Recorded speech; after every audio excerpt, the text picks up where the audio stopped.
والله يهدي من يشاء إلى صراط مستقيم.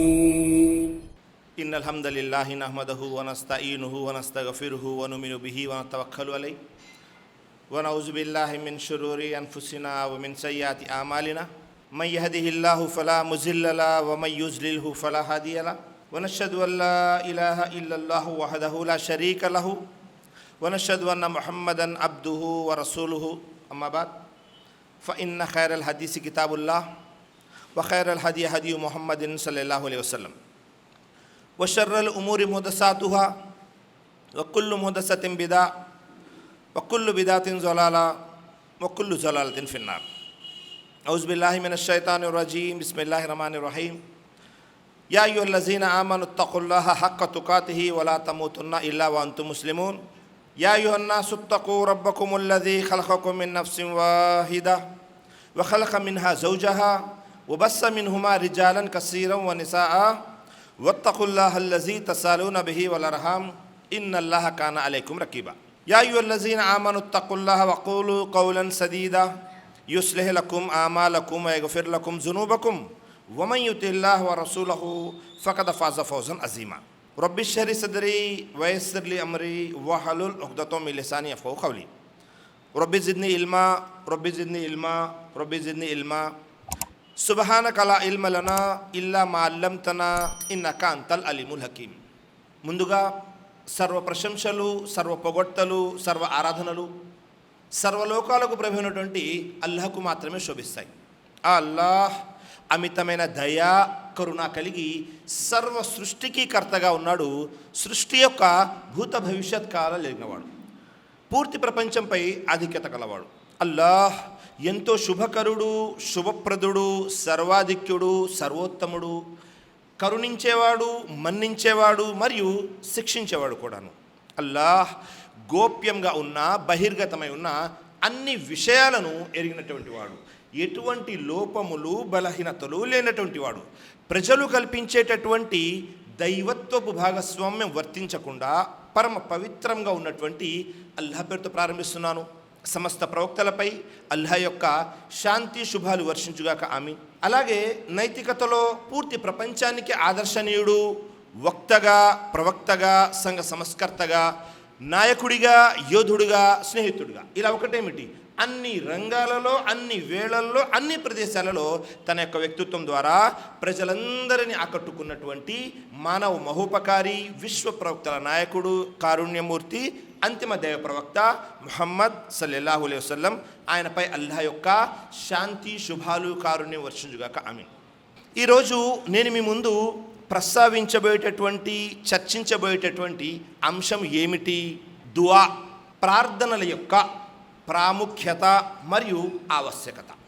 వాస్తవంగా ఈ అంశము చర్చకు తీసుకురావడానికి గల కారణం ఏమిటి అంటే అనేక కారణాలు ఉన్నాయి. అందులో ఒక కారణం అదేమిటి అంటే మనము ప్రతిరోజు కూడా మన యొక్క దైనందిన జీవితంలో బిజీ లైఫ్ అంటారు కదా, తీరిక లేకుండా గడుపుతూ ఉన్నాం. ఈ జీవితంలో మనం పడిపోయి అసలు దుఆ అంటేనే చాలామందికి తెలియని పరిస్థితి ఒక పక్క, మరికొంతమందికి దుఆ చేస్తున్నాము అంటే చేస్తున్నాము అని ఏదో యంత్రాల్లాగా నోటిలో నుంచి పదాలు వస్తున్నాయి తప్ప అవి హృదయం లోపల నుంచి రావటం లేదు. మరికొంతమందికి దుఆ అనేది అసలు ఏమిటి అన్న ఏ విషయమూ తెలియదు. కాబట్టి మన జీవితంలో దుఆ యొక్క ప్రాధాన్యత, ప్రాముఖ్యత మరియు అవసరం ఎంత ఉంది అనే అన్ని విషయాలు ఇన్షాల్లా సవివరంగా మీ ముందు తెలియజేసే ప్రయత్నం చేస్తాను. తప్పకుండా ముందు చెప్పే నాకు, ఆ తర్వాత వినే మీకు, కింద స్త్రీలు ఎవరైతే ఉన్నారో వారికి, మనందరికీ కూడా ప్రయోజనం చేకూరుతుంది. మరి ముందుగా సృష్టికర్త అయినటువంటి అల్లాహ్తో ఒక దుఆ చేసుకుంటూ, అంశమే దుఆల అంశం కాబట్టి ఒక దుఆతో ఇన్షాల్లా మన అంశాన్ని ప్రారంభిద్దాం. దైవప్రవక్త ముహమ్మద్ సల్లల్లాహు అలైహి వసల్లం తెలియజేశారు, అల్లాహుమ్మా అరినల్ హక్క హక్క వర్జుఖ్నా ఇత్తిబాఅ వ అరినల్ బాతిల బాతిల వర్జుఖ్నా ఇజ్తినాబా. ఓ అల్లాహ్, నాకు సత్యాన్ని సత్యంగా చూపించి మరియు దానిపై ఆచరించేటటువంటి సద్బుద్ధిని ప్రసాదించు. అల్లా నాకు అసత్యాన్ని అసత్యంగా చూపించి దాన్ని నా నుండి దూరం చేయి. సుబ్హానల్లాహ్, ఎంత మంచి దువా చూడండి. ప్రతిరోజు మనము ఈ దువా తప్పనిసరిగా చేయాలి. ఎందుకని? అప్పుడప్పుడు మనము సత్యము అనుకొని అసత్య వైపునకు వెళ్ళిపోతుంటాము. అప్పుడప్పుడు మనము న్యాయం వైపు ఉన్నాము అనుకొని అన్యాయం వైపునకు వెళ్ళిపోతూ ఉంటాము. కాబట్టి ఈ దువా తప్పనిసరిగా ప్రతి ఒక్కరూ నేర్చుకోండి. మనము అంశంలోనికి వెళ్ళినట్లయితే దువా ఒక్కసారి పరిశీలన చేసామనుకోండి. ఈ దువా అనే అరబీ పదము అరబీలో దా యదు అనే పదాల నుండి వచ్చింది. దా యదు అనే అరబీ పదాలకి అర్థం ఏమిటి అంటే పిలవడము, ఎవరినైనా రమ్మని ఆహ్వానించడము, లేదా మన కోరిక వాళ్లకు తెలియజేయడం. దా యదు అంటే పిలవడము, మన కోరిక వాళ్ళకి చెప్పడము అనే అర్థాలు వస్తాయి. అదే షరియత్ భాషలో దువా అన్న పదానికి అర్థం ఏమిటి అంటే షరియత్ భాషలో దువా అంటే మనము నిజ సృష్టికర్త అయినటువంటి అల్లాహకు మన విన్నపాలని, మన గోడుని, మన యొక్క మొక్కుబడుల్ని, మన యొక్క ఏవైతే కష్ట నష్టాలు, దుఃఖాలు, సుఖాలు ఏవైతే ఉన్నాయో ఇవన్నీ కూడా ఆయన ముందు మొరపెట్టుకోవడాన్ని దువా అని అంటారు. మరి ఈ దువాని గురించి మనం పరిశీలన చేశామనుకోండి. దైవప్రవక్త ముహమ్మద్ సల్లల్లాహు అలైహి వసల్లం 2 హదీసుల్లో తెలియజేశారు. తిర్మిజీ షరీఫ్ యొక్క హదీస్, అద్దువావు హువల్ ఇబాదా. దువా అంటే అర్థం ఏంటి? దువా అనేది ఇబాదత్, ఆరాధన. సుబ్హానల్లాహ్, ఏదైతే మనం దువా అనేది చేస్తామో, సృష్టికర్తని అల్లాహ్కు మనం పిలుస్తున్నామో అది కూడా ఆరాధనే. చాలామందికి విషయం తెలియదు. నమాజ్ చదవడం ఆరాధన, ఈ విషయం తెలుసు. దువా కూడా ఆరాధనే అన్న విషయం చాలామందికి తెలియదు. మరొక హదీస్లో దైవప్రవక్త ముహమ్మద్ సల్లల్లాహు అలైహి వసల్లం తెలియజేశారు, అఫ్జలుల్ ఇబాదతి అద్దుఆ. ఒక హదీస్లో తెలియజేశారు దువా అనేది ఆరాధన. మరొక హదీస్లో తెలియజేశారు అఫ్జలుల్ ఇబాదతి, అన్నిటికంటే ఉత్తమమైన ఆరాధన ఏమిటి? ప్రార్థన, దువా. సుబ్హానల్లాహ్. ఒక హదీస్ ప్రకారం అయితే ఆరాధన కిందకు వస్తే, మరొక హదీస్ ప్రకారం అన్నిటికంటే ఉత్తమమైన ఆరాధన దువా. మరి మనము మన జీవితంలో ఈ దువాలని ఈ విధంగా అర్థం చేసుకొని నిజంగా సృష్టికర్తన అల్లాహ్ ముందు ఆ విధంగా మనము మన గోడుని విన్నవించుకుంటున్నామా, మన సమస్యల్ని ఉంచుతున్నామా, మనం అలాగే మొరపెట్టుకుంటున్నామా అనేది పరిశీలన చేయాలి. ఇది మొదటి విషయం. మనం పరిశీలన చేసినట్లయితే సృష్టికర్త అయిన అల్లాహకు అనేక పేర్లున్నాయి. అల్ గనీ, అస్ సమద్, అల్ ఖాలిక్, అన్ని పేర్లున్నాయి. అల్లాహ్ అంటేనే ఇచ్చేవాడు, దాసుడు అంటేనే పుచ్చుకునేవాడు. మనము ప్రతిరోజు అడుగుతుంటాము సృష్టికర్త అయిన అల్లాహ్ను, ఇయ్యాక నఅబుదు వ ఇయ్యాక నస్తఈన్. అల్లాహ్, మేము నిన్నే ఆరాధిస్తాము, సహాయం కొరకు నిన్ను మాత్రమే అర్థిస్తాము. సుబ్హానల్లాహ్. ఎల్లప్పుడూ మన చెయ్యి, దాసులమైన మన చెయ్యి క్రిందనే ఉంటుంది, అల్లాహ్ చెయ్యి పైనే ఉంటుంది. అల్లాహ్ అంటేనే ఇచ్చేవాడు, దాసుడు అంటేనే పుచ్చుకునేవాడు. అలాగే మరొక విషయం, ఈ ఇహలోకంలో మనమందరము కూడా జన్మించాము. జన్మించిన తర్వాత మన యొక్క రిస్క్, ఉపాధి యొక్క బాధ్యత కూడా సృష్టికర్తని అల్లాహనే తీసుకున్నాడు. సృష్టికర్తని అల్లాహ్ తెలియజేస్తున్నాడు సూరా జారియాత్ 51వ అధ్యాయం 58వ వాక్యంలో, ఇన్నల్లాహ హువ రజ్జాఖు జుల్ ఖువ్వతిల్ మతీన్. సుబ్హానల్లాహ్. ఆయత యొక్క అర్థం చూడండి. అల్లాహ్ స్వయంగా అందరికీ ఉపాధిని ప్రసాదించేవాడు. సుబ్హానల్లాహ్. మనము అడిగితే ఇవ్వడం ఒక ఎత్తు అయితే, అడగకుండానే అల్లాహ్ మనల్ని పుట్టించాడు, మనందరికీ కూడా ఉపాధిని ప్రసాదిస్తున్నాడు. ఉపాధిని ప్రసాదించేవాడు ఒకే ఒక్కడు, సృష్టికర్త అయిన అల్లాహ్. ఇక్కడ సందేహం రావచ్చు, అదేంటండి, నేను వ్యాపారం చేస్తే కదా నాకు ఉపాధి దొరుకుతుంది, నేను ఉద్యోగం చేస్తే కదా నాకు ఉపాధి దొరుకుతుంది అన్న ఆలోచన వస్తుంది. ఒక్క నిమిషం ఆలోచన చేయండి. మనతో పాటు సమాజంలో అందరూ షాపులు తెరిచే ఉన్నారు, అందరికీ ఉపాధి దొరుకుతుందా? అల్లాహ్ ఎవరికైతే ఉపాధి ఇవ్వాలనుకుంటాడో వారికి మాత్రమే ఉపాధి దొరుకుతుంది. చాలామంది వ్యాపారాలు మొదలుపెట్టి నష్టాలు వచ్చేసి వ్యాపారాలు మూసేస్తుంటారు. అంటే దాని అర్థం ఏమిటి? మనము ప్రయత్నం మాత్రమే చేయగలము, ఇచ్చేవాడు సృష్టికర్త అయిన అల్లాహ్. అలాంటప్పుడు ఎప్పుడైనా మనం ఆలోచించామా, అల్లాహ్ ఇస్తున్నాడు కాబట్టి మన దువాలు, మన ప్రయత్నాలు పైన ఉన్నాయా, లేదండి ఇదంతా నేను ప్రయత్నం చేసిందే, నా కష్టార్జితమే అని దువాలు కిందకు వచ్చేసి మన ప్రయత్నం దానిపై వచ్చేసిందా? ఒకవేళ అలా అయ్యింది అంటే మనం నష్టంలో ఉన్నాం. ఎందుకని? మనం కేవలం ప్రయత్నం చేయగలము. అల్లా ఎవరికైతే ఉపాధి ఇవ్వాలి అనుకుంటాడో వారికి మాత్రమే ఇస్తాడు. ఏ మోతాదులో ఇవ్వాలో ఆ మోతాదులోనే ఇస్తాడు. మనము ఇంత చేయాలి, ఇంత ఉపాధి తీసుకోవాలి అని ప్రపంచంలో ఎవ్వరూ నిక్కచ్చిగా తీసుకోలేరు. అల్లా ఇచ్చిందే తీసుకోగలరు. అందుకే అల్లా తఆలా తెలియజేశాడు, మనకు ఏవైతే అనుగ్రహాలు దొరికాయో అవన్నీ కూడా సృష్టికర్తన అల్లాహ్ వైపు నుంచే. సుబ్హానల్లాహ్.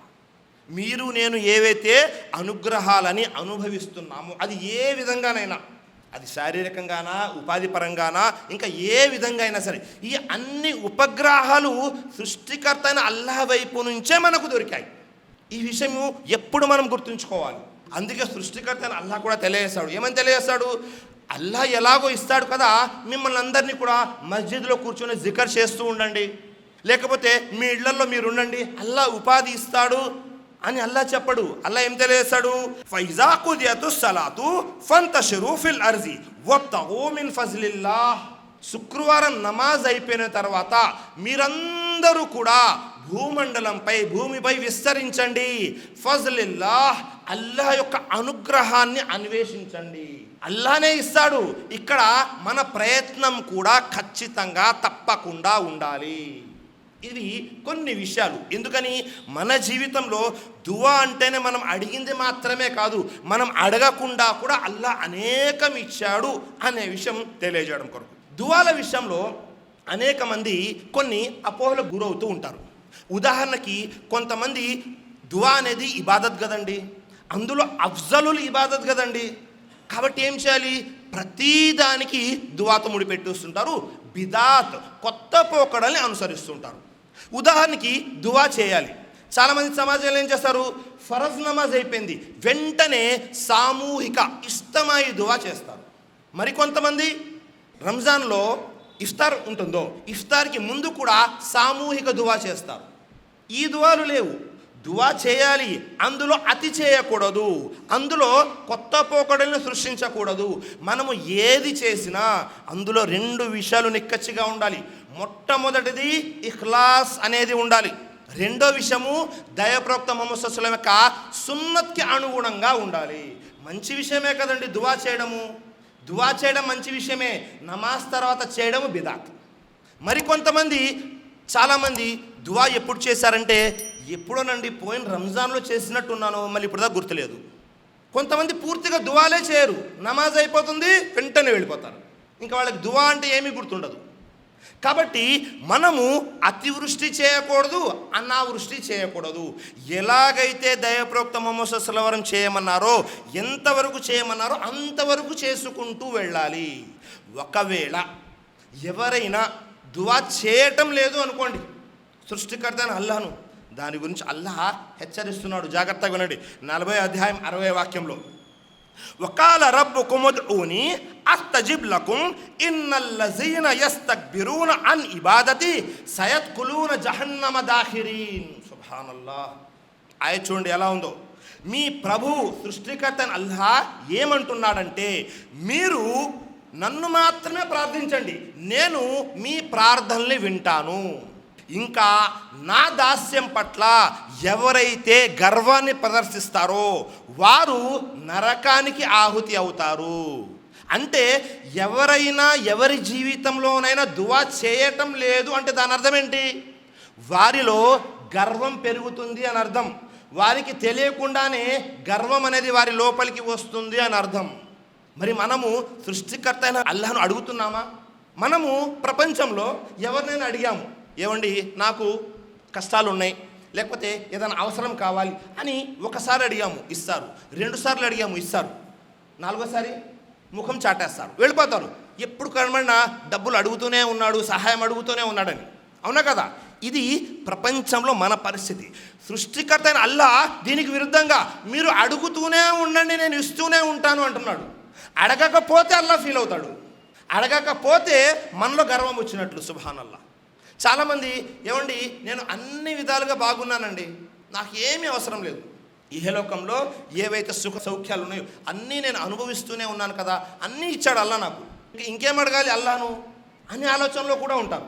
ప్రతిరోజు మనము నమాజులు దువా చేస్తున్నాము, ఇహ్దినస్ సిరాతల్ ముస్తఖీం, అల్లా మాకు సిరాతే ముస్తఖీం సన్మార్గం చూపించు అని.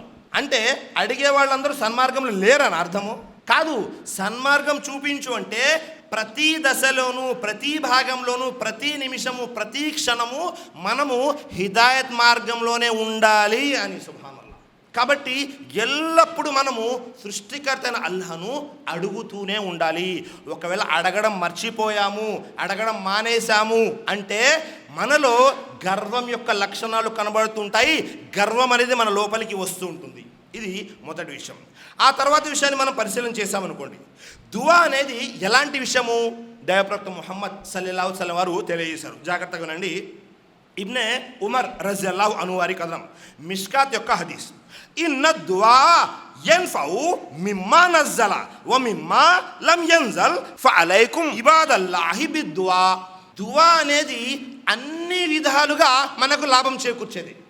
ఉదాహరణకి ఎవరైనా సమస్య వచ్చిన తర్వాతే దువా అనే ఆలోచనలు ఉన్నారు అనుకోండి. నాకు ఏ సమస్య లేవండి, వ్యాపారం బాగుంది, ఉద్యోగం బాగుంది, నా భార్య పిల్లలు అందరూ అన్నీ బాగానే ఉన్నాయి అంటే సమస్య వచ్చిన తర్వాత దువా చేస్తారా? కాదు. ఇస్లాం మనకు ఎంత గొప్ప విషయం తెలియజేసింది చూడండి. మనము సమస్య వస్తే సమస్యల నుండి బయటపడడానికి దువా కావాలి. ఒకవేళ సమస్యలేమీ లేకపోతే సమస్య రాకుండా ఉండడానికి కూడా దువా ఉంది. మీరు ఏ విధంగా అయినా చేయండి, దువా అనేది అన్ని విధాలుగా మనకు ఉపయోగపడేదే. అందులో ఎలాంటి వేరే ఆలోచన లేదు. అన్ని విధాలుగా మీకు సమస్య ఉన్నా ఉపయోగపడుతుంది, మీకు ఎలాంటి సమస్యలు లేకపోయినా ఆ సమస్యల నుండి మనల్ని మనం కాపాడుకోవడం కోసం కూడా దువా అనేది ఉపయోగపడుతుంది. కానీ దువా చేసేటప్పుడు జాగ్రత్తగా చేయాలి. మనకు ఎలా నచ్చితే అలాగా ఒక పద్ధతి లేకుండా, ఒక విధానం లేకుండా చేయకూడదు. ఎందుకని సమాజంలో చాలామంది దువా చేస్తూ ఉంటారు. ఎలా చేస్తూ ఉంటారు? అల్లా నాకు ఆ బజాజ్ స్కూటర్ కావాలి, అల్లా నాకు ఫలానా ప్రదేశంలో ఇలా 3 బెడ్రూమ్ ఫ్లాట్ కావాలి, ఇలా అడుగుతూ ఉంటాము.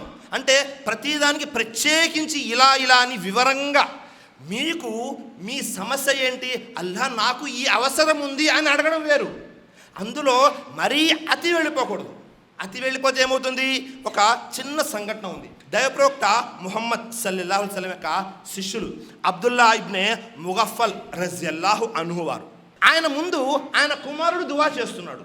అబ్దుల్లా ఇబ్నే ముగఫల్ రజియల్లాహు అన్హు యొక్క కుమారుడు, వారి కుమారుడు దువా చేస్తున్నాడు, అల్లా నాకు స్వర్గంలో కుడి పక్కన ఒక తెల్లటి మహల్ని ప్రసాదించు అని దువా చేస్తున్నాడు. వెంటనే అబ్దుల్లా ఇబ్నే ముగఫల్ రజియల్లాహు అన్హు వారు తెలియజేస్తున్నారు, కుమారా, దువా చేసే పద్ధతి అది కాదు. నువ్వు అల్లాను స్వర్గం అడుగు, అల్లాహుమ్మా ఇన్ని అస్సలుకల్ జన్నా అని స్వర్గాన్ని అడుగు, అల్లా స్వర్గాన్ని ఇస్తాడు. అల్లా తలుచుకుంటే ఎక్కడైనా ప్రసాదించగడు మహల్ని. కాబట్టి దువా ఇలా చేయాలి అని తన కుమారుడికి నసీహత్ చేస్తున్నారు, వివరిస్తున్నారు. ఎవరు? అబ్దుల్లా ఇబ్నే ముగఫల్ రజియల్లాహు అన్హు వారు. కాబట్టి దువా చేసేటప్పుడు మనము ఒకసారి పరిశీలన చేసుకోవాలి. మనము ఎవరి ముందు నుంచున్నాము, లేకపోతే ఎవరి ముందు నుంచొని ఏం అడుగుతున్నాము, ఎలా అడగాలి అనే విషయాన్ని పరిశీలన చేసి అడగాలి. ఒక్కసారి ఊహించండి, మనము దువా గురించి ఇన్ని విషయాలు ఎప్పుడైనా విన్నామా? చాలా తక్కువ. ఎందుకని? మనము తెలుసుకునే ప్రయత్నం చేయటం లేదు. ప్రతిదానికి ఇస్లాంలో సవివరంగా చెప్పడం జరిగింది. ఈ పూర్తి భూమండలంపై ఎంత స్పష్టంగా, ఎంత వివరంగా ఇస్లాంలో విషయాలను వివరించడం జరిగిందో ఇక ఏ ధర్మంలోనూ అంత సవివరంగా వివరించబడనే లేదు. కాబట్టి ప్రతి విషయము మనం తెలుసుకోవాలి. ఇక ఆ తర్వాత విషయాన్ని మనం పరిశీలన చేసామనుకోండి, దైవప్రవక్త ముహమ్మద్ సల్లల్లాహు అలైహి వసల్లం వారు తెలియజేశారు, ఇన్నల్లాహ హయ్యున్ కరీం, అల్లా చాలా ఉదారుడు. తన దాసుడు 2 చేతులు పైకెత్తి అల్లాను ఏదైనా అడిగాడు అనుకోండి, ఆ 2 చేతుల్ని ఖాళీగా కిందకి పంపించడము అల్లా చాలా సిగ్గుగా భావిస్తాడు. నా దాసుడు 2 చేతులు పైకెత్తి నన్ను అడిగాడు, అభ్యర్థించాడు, అలాంటప్పుడు ఈ 2 చేతుల్ని ఖాళీగా క్రిందకి ఎలా పంపించను అని అల్లా సిగ్గుపడతాడు. మనము చేతులు ఎత్తాము అంటే చేతులు కిందకి దిగక ముందే అల్లా మన దువాని స్వీకరిస్తాడు. సుబ్హానల్లాహ్. దైవప్రవక్త ముహమ్మద్ సల్లల్లాహు అలైహి వసల్లం తెలియజేశారు. కాబట్టి మనం ఎల్లప్పుడూ కూడా దువా చేసుకుంటుంటాం. ఇప్పుడు అసలైనటువంటి అంశం, మన దువా అల్లా ఎలా స్వీకరిస్తాడు, అల్లా స్వీకరించాడా లేదా అది మనకు ఎలా తెలుస్తుంది, మనము ఏ విధంగా దువా చేసిన తర్వాత మళ్ళీ ముందుకు వెళ్ళాలి అనేది మనం పరిశీలన చేయాలి. దైవ ప్రవక్త ముహమ్మద్ సల్లల్లాహు అలైహి వసల్లం వారు తెలియజేశారు. జాబిర్ బిన్ అబ్దుల్లా రజియల్లాహు అన్హు వారి కథనం, మా మిన్ అహదిన్ యద్ఉ బిదుఆయిన్ ఇల్లా ఆతాహుల్లాహు మా సాలా ఔ కఫ అన్హు మినస్సూయి మిస్లహు. ఎవరైతే సృష్టికర్త అయినటువంటి అల్లాహ్ను అడుగుతారో అతను రెండు విషయాలు, ఏదైనా పాపం చేయడం గురించి కాకుండా, బంధుత్వ సంబంధాల్ని త్రెంచడం గురించి కాకుండా ఒకవేళ దువా చేస్తే అల్లా ఏం చేస్తున్నాడు, అతను అడిగింది మొత్తం కూడా ఇచ్చేస్తాడు. మీరు ఏదైనా పాపకార్యం చేయడానికి దువా చేస్తే అల్లా దాన్ని స్వీకరించాడు, బంధుత్వ సంబంధాన్ని తెంచడానికి చెప్పినా అల్లా స్వీకరించాడు. కానీ మీరు ఏదైతే అడుగుతారో అల్లా తప్పకుండా ఇస్తాడు. మరి అల్లా తప్పకుండా ఎలా ఇస్తాడు? ఈ దువా 3 విధాలుగా ఆమోదయోగ్యం అవుతుంది. మొట్టమొదటిది, మనము అల్లాను అడిగాము ఏదైనా ఒక విషయం, అల్లా నాకు ఉద్యోగం కావాలి, నాకు వ్యాపారంలో బరకత్ కావాలి, నాకు వివాహం అవటం లేదు, వివాహం కావాలి, నాకు సంతానం లేరు, సంతానం కావాలి. ఇలా మీ ఇహలోక అవసరాలైనా లేదా మీ పరలోకం హిదాయత్ గురించి, పుణ్యాల గురించి, నేకీల గురించి, పరలోక విషయమైనా ఏదైనా మీరు అల్లాహను అడిగారు, అల్లా వెంటనే స్వీకరిస్తాడు. ఇది ఒక పద్ధతి. రెండవది, అల్లా ఏం చేస్తాడు, ఏదైతే మనం అడుగుతామో అల్లా ఆ దువా స్వీకరించడు. కానీ మీరు ఏదైతే అడిగారో అంత పెద్ద మొత్తంలో మీ మీద ఏదైతే ఆపద వస్తూ ఉంటుందో ఆ ఆపదని అల్లా ఆపేస్తాడు. మీరు దువా అడిగారు, మీ దువా ఆమోదయోగ్యం కాలేదు అంటే, మీరు అడిగింది మీకు రాలేదు అంటే దాని అర్థం ఏమిటి? అల్లా మీ దువా స్వీకరించలేదు అని కాదు, మీ మీద మీకు తెలియకుండా వచ్చే ఆపదని అల్లా ఆపేశాడు. ఇది రెండో విషయం. మూడో విషయం ఏమిటి అంటే, ఈ రెండూ కాకుండా అల్లా ఏం చేస్తాడు, మీరు ఏదైతే దువా చేస్తారో ఆ దువాని పరలోకం కోసం దాచిపెడతాడు అల్లా. అంటే అక్కడ పుణ్యాల కోసం సిద్ధపరిచి ఉంటాడు. దువా అడిగితే 3 విధాలుగా ప్రతిఫలం ఉంది. మొదటిది, అడిగింది దొరికింది. రెండవది, మన మీద ఏదైతే ఆపద వస్తూ ఉందో మనకు తెలియకుండా ఆ ఆపదని అల్లా దూరం చేస్తాడు. మనకు తెలియనే తెలియదు, అప్పుడు మనం చూస్తుంటాము. అదేమిటి, వెంట్రుక వాసులో నేను తప్పించుకున్నాను, లేకపోతే యాక్సిడెంట్ అయిపోయేది. ఆ వ్యక్తి ఎవరో మార్కెట్లో బిజినెస్ వ్యాపారం చేస్తున్నప్పుడు అందరిని మోసం చేశాడు, నన్ను కూడా మోసం చేసేవాడు. నేను ఆ రోజు వెళ్ళి ఆ వ్యక్తికి డబ్బులు ఇద్దాము అనుకున్నాను, ఎందుకో పనిబడి వెళ్ళలేదు, అల్లా కాపాడాడు. విన్నారా? మీ జీవితంలో, నా జీవితంలో జరుగుంటే కదా ఇలాంటి విషయాలు. అంటే దాని అర్థం ఏమిటి, అల్లా మనం చేసిన దువాకి ప్రతిఫలంగా మన ఆపదని మన నుంచి దూరం చేశాడు. ఈ 2 విషయాలు ఇహలోకంలో. పరలోకంలో ఈ దువాని అల్లా దాచిపెడతాడు. మనం ఎప్పుడైతే చనిపోయిన తర్వాత ఆఖిరత్ రోజు, తీర్పు దినం రోజు పరలోకంలో ఉంటారో అప్పుడు దాసుడికి తెలియజేయడం జరుగుతుంది, ఇవన్నీ నీ పుణ్యాలే అని.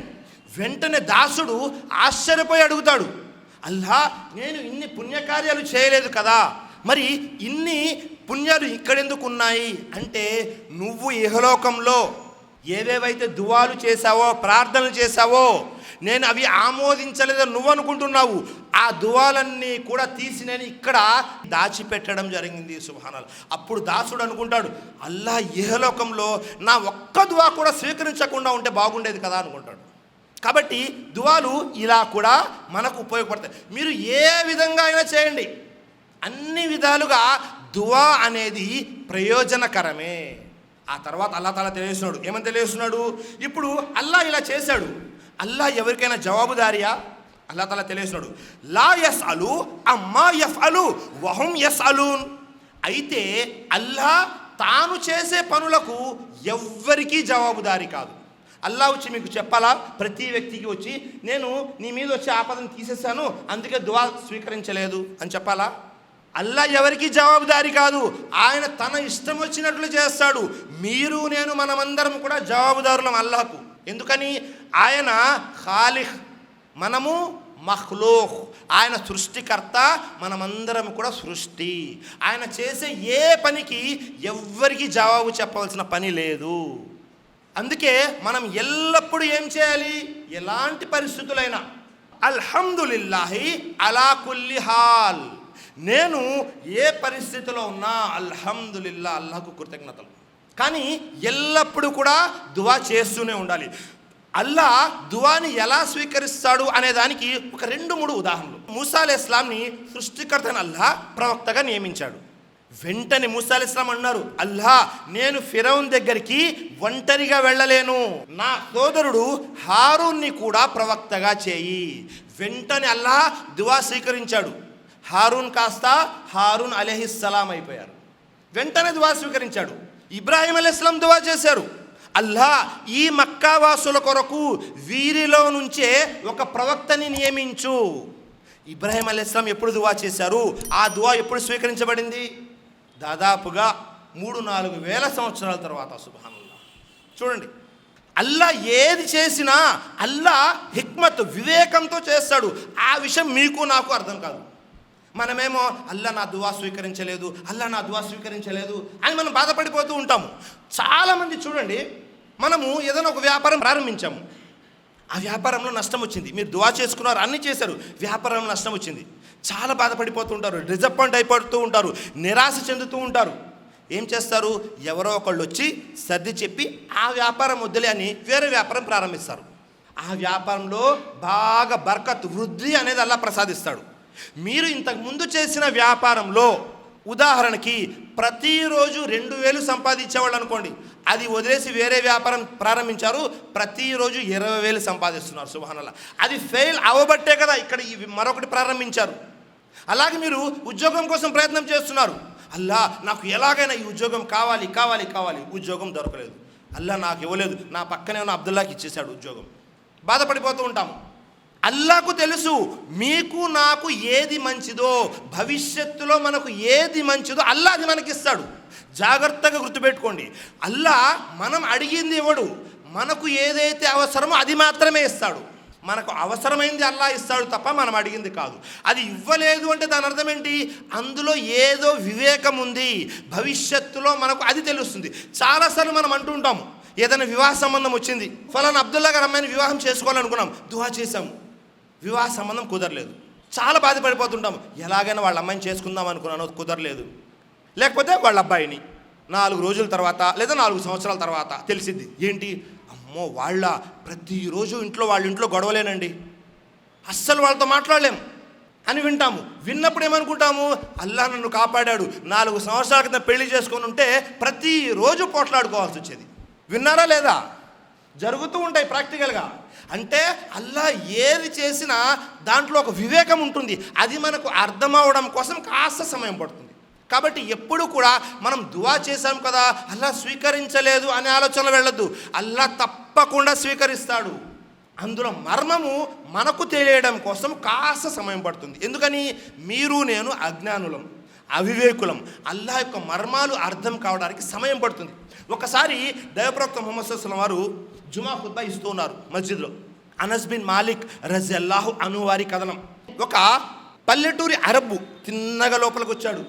లోపలికి రాగానే అన్నాడు, యా రసూలల్లా, ఓ దైవ ప్రవక్త అనగా అందరూ ఆ వ్యక్తి వంక చూశారు. వెంటనే ఆ వ్యక్తి అన్నాడు, హల్ కల్ అమ్వాల్ వజాల్ అయాల్. ప్రవక్త, మా దగ్గర ధనం అయిపోయింది, పిల్లలు ఆకలిగా ఉన్నారు. ఎందుకని ఆకలిగా ఉన్నారు? వర్షాలు లేక పంట పొలాలు ఎండిపోతున్నాయి. ప్రవక్త, మీరు అల్లాహ్తో దువా చేయండి అని జుమా నమాజ్ అవుతున్నప్పుడు ఆ వ్యక్తి లోపలికి వచ్చి వెంటనే దైవప్రవక్త ముహమ్మద్ సల్లల్లాహు అలైహి వసల్లం రావడం జరిగింది. మరి ప్రవక్త ముహమ్మద్ సల్లల్లాహు అలైహి వసల్లం ఏం చేశారు?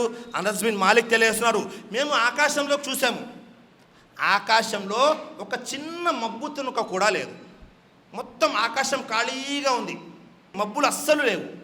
ప్రవక్త ముహమ్మద్ సల్లల్లాహు అలైహి వసల్లం మెంబర్ మీద నుంచే 2 చేతులు పైకెత్తి దువా చేస్తున్నారు. ఆ దువాలో పదే పదే అంటున్నారు, ఏమన్నారు?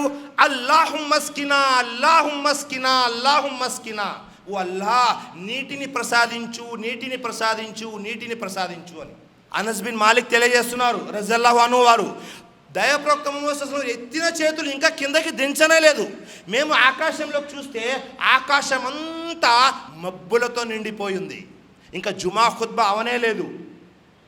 వర్షం పడడం ప్రారంభమైంది. సుబ్హానల్లాహ్. ఎంతలా వర్షం పడింది అంటే దైవప్రవక్త ముహమ్మద్ సల్లల్లాహు అలైహి వసల్లం వారి గడ్డం నుంచి నీరు కారుతుంది. ప్రవక్త వారి గడ్డం నుంచి నీరు కారడం ఏంటి? ఆనాటి కాలంలో ఇలా స్లాబులు ఉండేవి కాదు కదా. ఏముండేవి? ఆకులతో చేసినవి ఉండేవి. పైనుంచి వర్షం పడి అది ప్రవక్త ముహమ్మద్ సల్లల్లాహు అలైహి వసల్లం తడిచిపోయి ఆయన గడ్డం నుంచి కూడా నీరు కారేది. సుబ్హానల్లాహ్. చూడండి అల్లా దువా ఎలా స్వీకరిస్తున్నాడు. ఇక్కడ మూసా అలైహిస్సలాం చేసిన దువా స్వీకరించాడు, ఇబ్రాహీం అలైహిస్సలాం చేసిన దువా స్వీకరించాడు, అలాగే ముహమ్మద్ సల్లల్లాహు అలైహి వసల్లం వారు చేసిన దువా కూడా అల్లా స్వీకరించాడు. ఇప్పుడు అసలు అంశం అదేంటి? ఈ దువా స్వీకరించడానికి కావలసినటువంటి షరతులు ఏమిటి? ఏ పని చేస్తే అల్లా దువా స్వీకరిస్తాడు, ఏ పని చేస్తే అల్లా మన దువాని రద్దు చేస్తాడు. ఇది చాలా ముఖ్యమైన విషయం. అందరూ కూడా నేను దువా చేస్తూనే ఉన్నానండి, అల్లా నా దువా స్వీకరించడం లేదు అని చెబుతూనే ఉంటారు, అంటూనే ఉంటారు, దువా చేస్తూనే ఉంటారు. దువా చేయడానికి కావాల్సినటువంటి మొట్టమొదటి షరతు, మన దువా స్వీకరించాలి అంటే ఒక షరతు, తిరస్కరించాలి అంటే దానికి వ్యతిరేకం.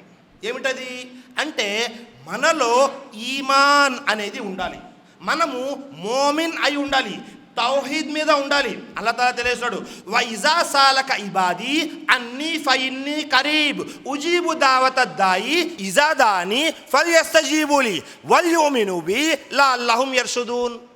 ఓ ప్రవక్త, నా దాసులు నన్ను గురించి నిన్ను అడిగితే నేను వారికి అత్యంత సమీపంలో ఉన్నానని, పిలిచేవాడు నన్ను పిలిచినప్పుడు నేను అతని పిలుపుని వింటాను అని, మరియు దానికి సమాధానం కూడా తెలియజేస్తానని వారికి చెప్పు. సుబ్హానల్లాహ్.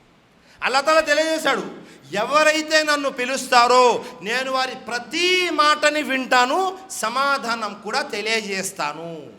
కానీ షరత్ ఏమిటి? మనలో ఇఖ్లాస్ అనేది ఉండాలి, మనము తౌహీద్ మీద ఉండాలి, షిరిక్ చేసే వాళ్ళమై ఉండకూడదు. ఒకవేళ షిరిక్ చేసేవారమైతే మన దువా స్వీకరించడం వల్ల అల్లాహ్ తాలా తెలియజేస్తున్నాడు 40వ అధ్యాయం సూరా గాఫిర్ 50వ వాక్యంలో, వమా దుఆఉల్ కాఫిరీన ఇల్లా ఫీ జలాల్. అవిశ్వాసుల, ఎవరైతే అవిశ్వాసులు ఉన్నారో వారి విజ్ఞాపనలు నిరర్ధకం తప్ప ఇంకేమీ కాదు. ఎవరైతే మోమిన్ కాకుండా తౌహీద్ మీద లేరు అంటే ఎవరవుతారు? ముష్రికులు అవుతారు, అవునా? కాఫిర్లు అవుతారు. ఎవరైతే అవిశ్వాసులు ఉన్నారో, విశ్వాసులు కాకుండా వారు చేసే అన్ని విజ్ఞాపనలు కూడా పూర్తిగా వృధా, నిరర్ధకం. సుబ్హానల్లాహ్. దువా స్వీకరించాలి అంటే మనలో విశ్వాసం అనేది ఉండాలి, అవిశ్వాసం అయి ఉండకూడదు, తౌహీద్ మీద నిలకడగా ఉండాలి. అలాగే మరొక వాక్యంలో కూడా అల్లాహ్ తాలా తెలియజేస్తున్నాడు. ఏమని తెలియజేస్తున్నాడు?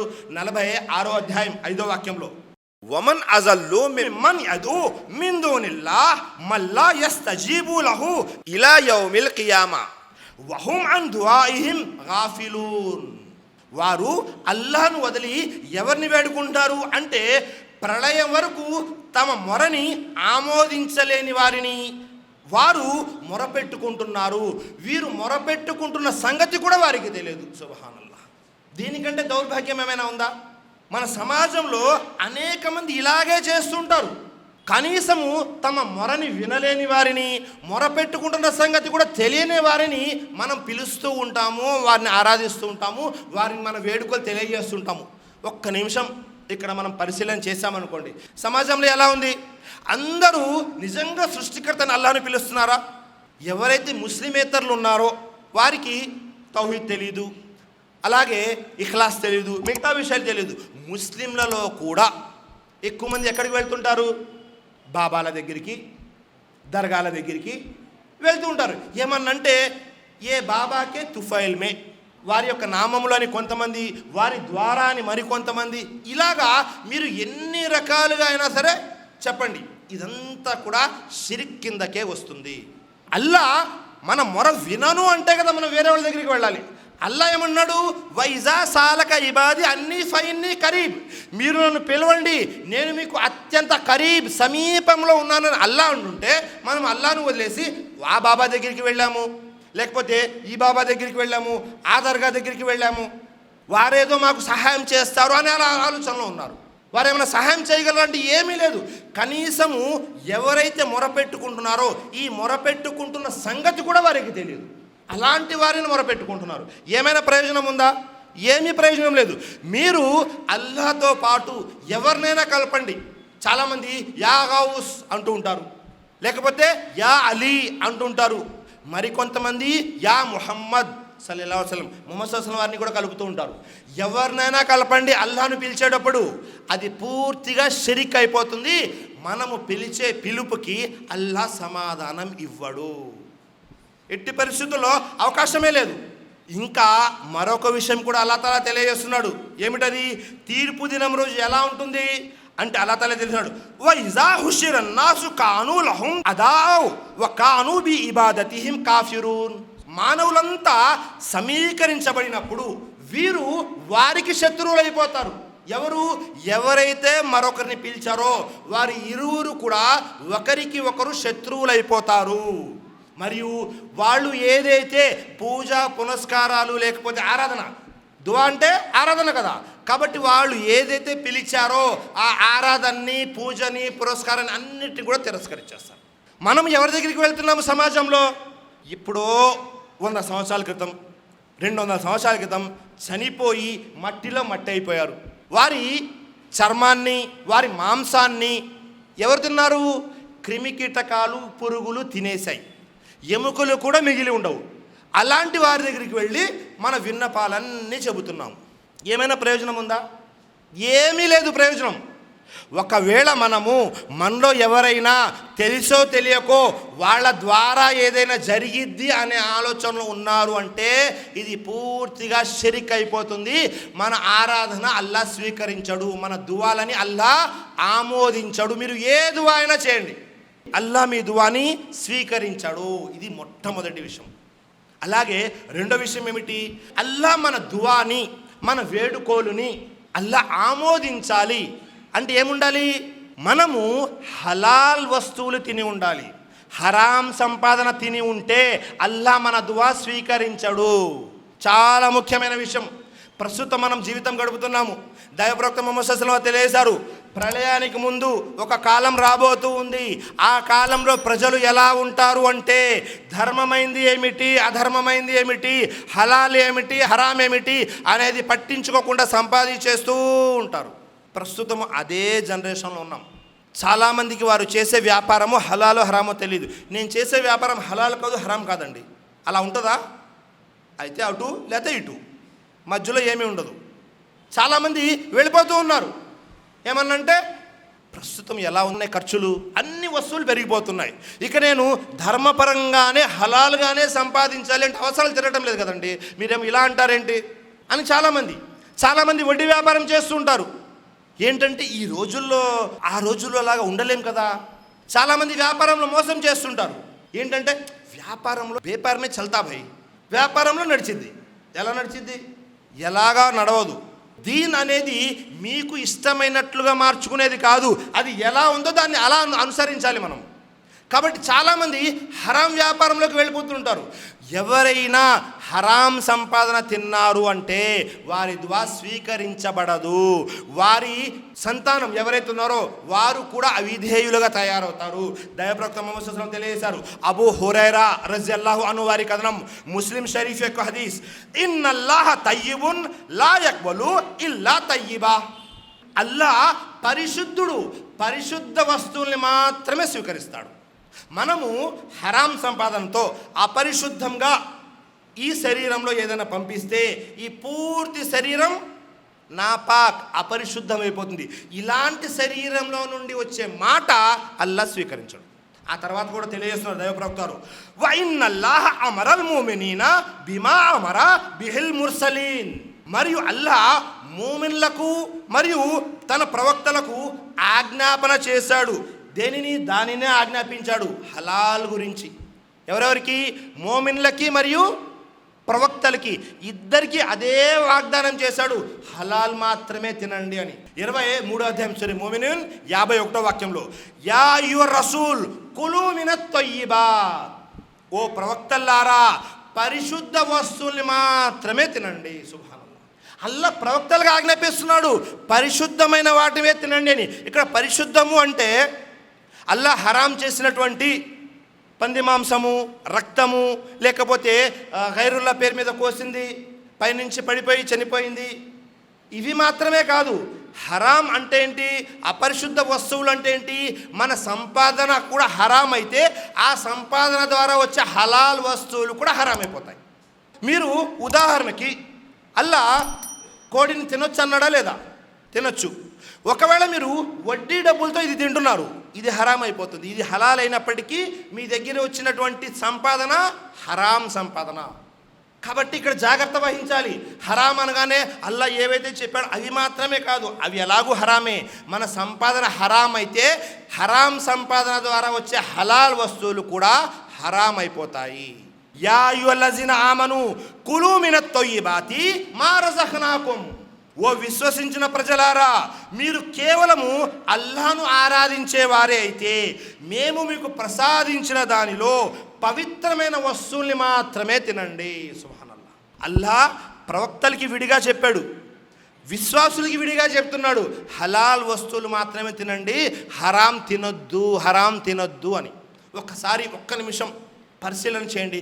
మీ వ్యాపారంలో, నా వ్యాపారంలో, మీ ఉద్యోగంలో, నా ఉద్యోగంలో నిజంగా మనము పూర్తిగా గుండెల మీద చేయి వేసుకొని నేను హలాల్ సంపాదిస్తున్నానండి అని 100కు 100% చెప్పగలమా? పరిశీలన చేయండి. తెలుసో తెలియక జరిగే పొరపాట్లు వేరు, అది కాదు. తెలుసో తెలియక జరిగేది కాదు. అసలు మన సంపాదన ఎలా ఉంది? మనము హరాం సంపాదన ఎలా సంపాదిస్తున్నాము? వేరే వారి మీద దౌర్జన్యం చేసి, వేరే వారిని మోసం చేసి, వేరే వారి హక్కులు కొల్లగొట్టి ఏం సంపాదిస్తున్నాము పరిశీలన చేసుకోండి. అలా పరిశీలన చేయలేదనుకోండి, సమాజంలో చాలామంది వస్తూ ఉంటారు, వచ్చి అడుగుతుంటారు, మౌల్ సాబ్ మా అబ్బాయి గురించి దువా చేయండి మౌల్ సాబ్, మాట వినటం లేదు. మాట ఎలా వింటాడు? హరాం సంపాదన మనం తిని మన పిల్లలకి హరాం సంపాదన తినిపించాము. మొదటిగా ఆ వ్యక్తి ఏమవుతాడు?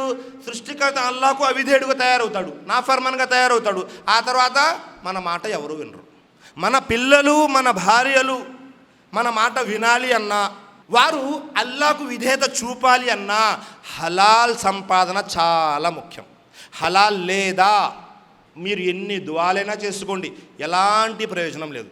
దయప్రవక్త ముహమ్మద్ తెలియజేస్తున్నారు, జాగ్రత్తగా వినండి. సుమ్మ జకర రజుల్ యుతీలు సఫర్ అష్ అక్బర్ యముద్దు యదైహి ఇల సమా యా రబ్ యా రబ్ యా రబ్. సుమ్మ జకర రజుల్. ప్రవక్త ముహమ్మద్ వారు సహాబాలకు తెలియజేస్తున్నారు, ఒక వ్యక్తి ఉన్నాడు. ఆ వ్యక్తి ఎలా ఉన్నాడు?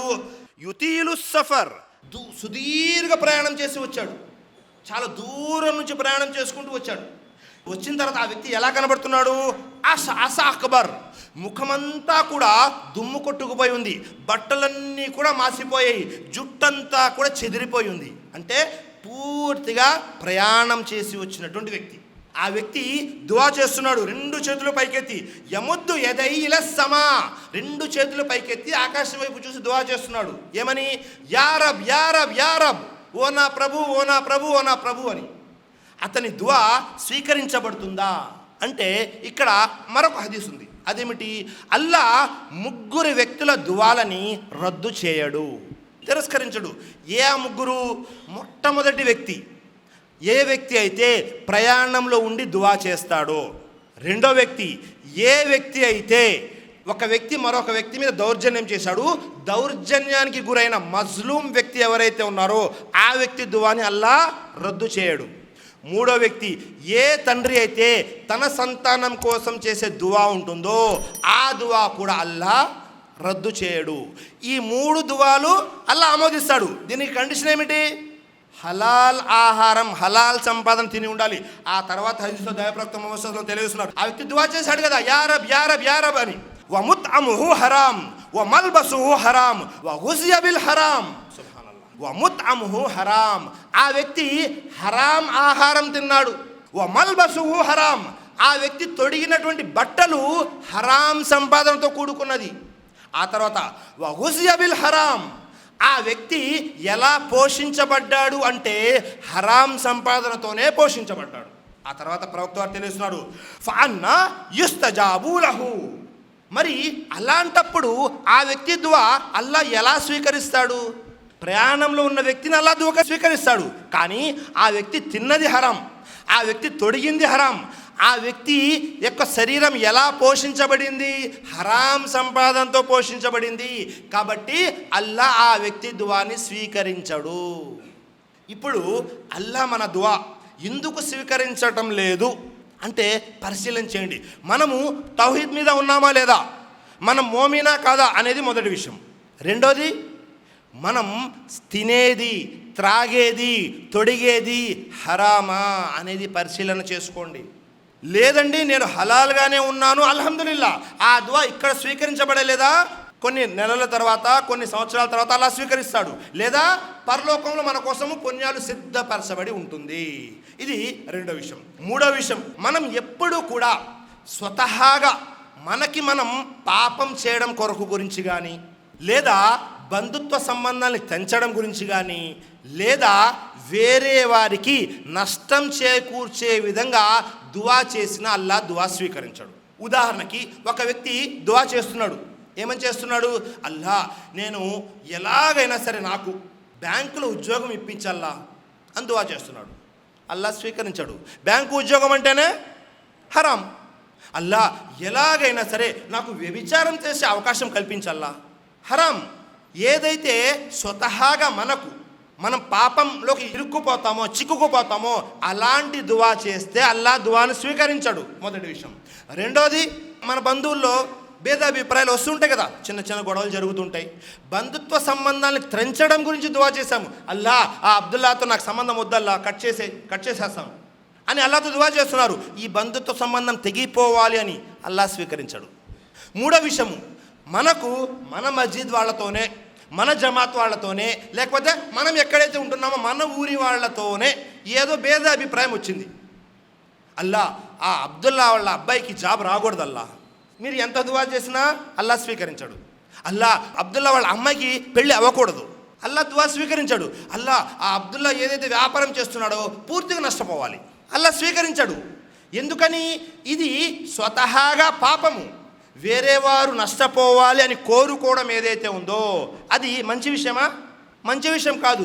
కాబట్టి ఇలాంటి దువాలు కూడా అల్లా స్వీకరించడు. ప్రవక్త ముహమ్మద్ సల్లల్లాహు అలైహి వసల్లం తెలియజేశారు, ముస్లిం షరీఫ్ యొక్క హదీస్, లా యజాలు యుస్తజాబు లిల్ అబ్ద్ మాలం యదు బి ఇస్మి ఔ కతియతి రహ్మా. దాసుని దువా అల్లా ఖచ్చితంగా స్వీకరిస్తాడు. కానీ అతను ఈ దువా చేయనంత వరకు, ఏ దువా అంటే బంధుత్వ సంబంధాన్ని త్రెంచేది, లేదా పాపం కోసం చేసేది, వేరే వారి నష్టం కోసం చేసే దువా అయితే అల్లా స్వీకరించడు. సుబ్హానల్లాహ్. మనం ఎప్పుడైనా ఆలోచన చేశామా? ఎప్పుడైనా పరిశీలన చేశామా? ప్రవక్త వారు చూడండి, ప్రతి చిన్న విషయాన్ని ఎంత స్పష్టంగా తెలియజేస్తున్నారు. ఎందుకని? మనము ఏదైనా ఇద్దరు వ్యక్తుల మధ్య వాదన జరిగినప్పుడు, వాగ్వివాదం జరిగినప్పుడు ఒక వ్యక్తికి మరొక వ్యక్తి మీద కోపం వచ్చేస్తుంటుంది. ఆ కోపంలో ఏం చేస్తాడు? వేరే వారిపై దౌర్జన్యం చేస్తారు కొంతమంది, మరొకరు బద్దువా ఇస్తూ ఉంటారు. మనం ఇచ్చేటటువంటి దువా అయినా ఏదైనా సరే అది మంచిదై ఉండాలి తప్ప చెడుదైతే అల్లా స్వీకరించడు. కాబట్టి ఈ విషయాల్లో మనం ఏం చేయాలి? జాగ్రత్తగా ఉండాలి. నాలుగో విషయం, మనము దువా చేసిన తర్వాత ఆ దువాలో తొందరపడకూడదు. నేను 4 సంవత్సరాలు దువా చేస్తున్నానండి, అల్లా నా దువా స్వీకరించడు, ఇలాగైతే ఎలాగా, నేను ఎప్పటి నుంచో దువా చేస్తున్నాను తెలుసా అని మనం దువా చేసి ఏం చేస్తుంటాము? తొందరపడిపోతూ ఉంటాము. అల్లా మన దువా స్వీకరించాలి త్వరగా త్వరగా త్వరగా అని. ఉదాహరణకి, రబ్బి హబ్లీ మినస్ సాలిహీన్ అని ఇబ్రాహీం అలైహిస్సలాం దువా చేశారు. అల్లా నాకు మంచి ఉత్తమమైన సంతానాన్ని ప్రసాదించు అని దువా చేయగానే ఇంటికి వెళ్ళగానే బాబు పుట్టుంటాడా? పుట్టడు కదా, దానికి కాస్త సమయం పడుతుంది, అవునా కదా? అలాగే ప్రతి పనికి ఒక ప్రణాళిక ఉంటుంది, కాస్త సమయం పడుతుంది. ఏ పనికి ఎంత సమయం పడుతుంది? అల్లా ఆలిముల్ గైబ్ కాబట్టి అల్లాకు మాత్రమే తెలుసు, మీకు నాకు తెలియదు. మనం అడుగుతుంటాము, అల్లా నాకు కార్ కావాలి, కార్ దొరకలేదు. అల్లా నేను ఎప్పటి నుంచి 4 సంవత్సరాలు దువా చేస్తున్నానండి కారు గురించి, అల్లా ఇవ్వటం లేదు. ఏమో మీకు ఆ కారు ఇచ్చిన తర్వాత ఆ కారు తీసుకువెళ్ళి ఎక్కడైనా యాక్సిడెంట్ చేసి మీరు చనిపోతారేమో, అందుకే అల్లా కారు ఇవ్వట్లేదేమో. అల్లా మన దువా స్వీకరిస్తాడు ఖచ్చితంగా. అల్లా చెప్పాడా లేదా? వైజా సాలక ఇబాది అన్ని ఫైన్ని కరీబ్. పిలిచేవాడు నన్ను పిలిచినప్పుడు నేను అతని పిలుపుని వింటాను, సమాధానం కూడా ఇస్తాను. మరి అల్లా అన్నప్పుడు ఇది చేయటం లేదంటే దాని అర్థం ఏంటి? ఇందులో ఏదో మర్మం ఉంది, మనకు తెలియంది. అలాంటప్పుడు ఒకవేళ మనం తొందరపడి అల్లా దువా స్వీకరించట్లేదు అని నలుగురిలో కానీ ఒంటరిగా కానీ అల్లా పట్ల అసంతృప్తి చూపించిన అల్లా దువా స్వీకరించడు.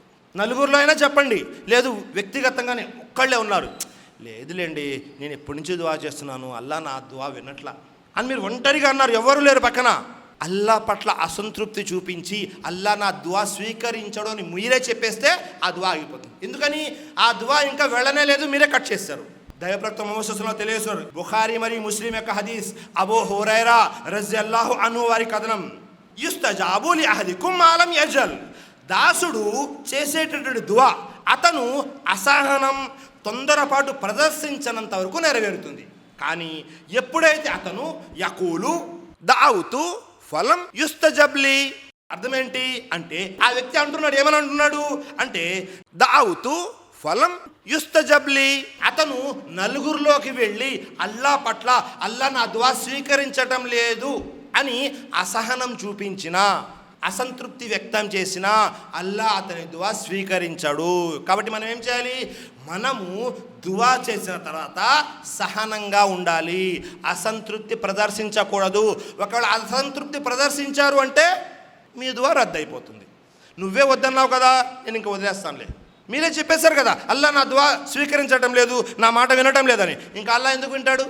కాబట్టి దువా స్వీకరించాలి అంటే దువా చేసిన తరువాత తొందరపడకుండా సహనం వహించాలి, అల్లా పట్ల అసంతృప్తి చూపించకూడదు.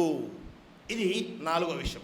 5వ విషయం చాలా ముఖ్యమైనది, అమ్ర్ బిల్ మారూఫ్ వ యన్హౌన అనిల్ మున్కర్. మంచి పనులు చేసే విషయంలో అలాగే చెడు పనులు వారించే విషయంలో మనము ముందడుగులో ఉండాలి. మనము మంచి పనులు చేయండి అని ప్రజల్ని ప్రోత్సహిస్తూ ఉండాలి. ఎవరైనా మంచి పని చేస్తూ ఉంటే సహాయం చేస్తూ ఉండాలి. అలాగే చెడు విషయంలో కూడా చెడు విషయాలు ఆపడంలో మనం ముందంజలో ఉండాలి, మన స్థాయికి శక్తికి తగ్గట్టుగా.